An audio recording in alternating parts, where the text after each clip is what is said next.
Ito na naman, panibagong araw, panibagong content ng Papa Roxon nyo. Ngayon mga karepa, ang Papa Roxon nyo maglinis ng bahay. Maglinis ang bahay ang Papa Roxon nyo. Ngayon, ipapakita ko kung paano maglinis si Papa Roxon nyo. Kung gaano kagaling sa paglinis at pag-arrange ng mga gamit sa bahay. Kasi ang laki ng bahay ko. Sa susunod mga karepa, meron gamit kayo dito sa loob ng bahay. O tara na, umpisa na ni Papa Roxon nyo ang paglinis. Ngayon maglinis muna si Papa Roxon. Ang kasunod dyan, maghugas ng bahay mga karepa. Eto na, magliligpit na ang Papa Roxon nyo. Pamparam, pamparam, param, pam. Hirap mo na yung buhay niya, maglinis-linis mo na yung didimin.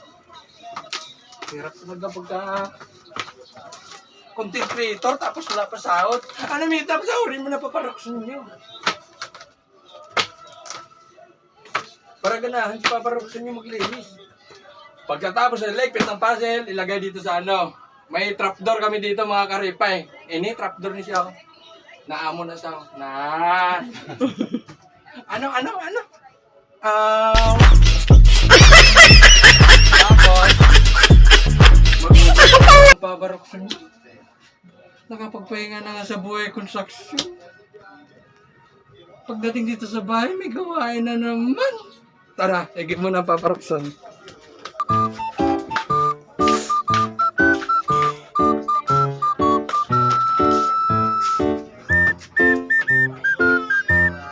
Ito, nandito galing yung timba namin kasi wala kaming gripo sa puso pa kami sa tubig.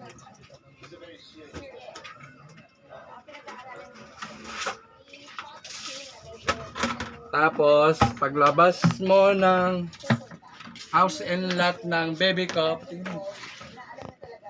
ito yung gate namin. Siyempre, bago mo buksan, isi-swipe mo to. No.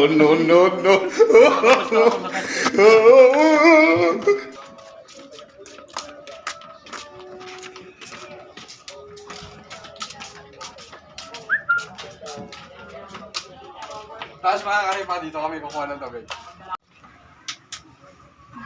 Ayan na mga karepa, ayan na, nalinis na ng Papa Roxon nyo. Ang galing ng Papa Roxon nyo mag-arinso.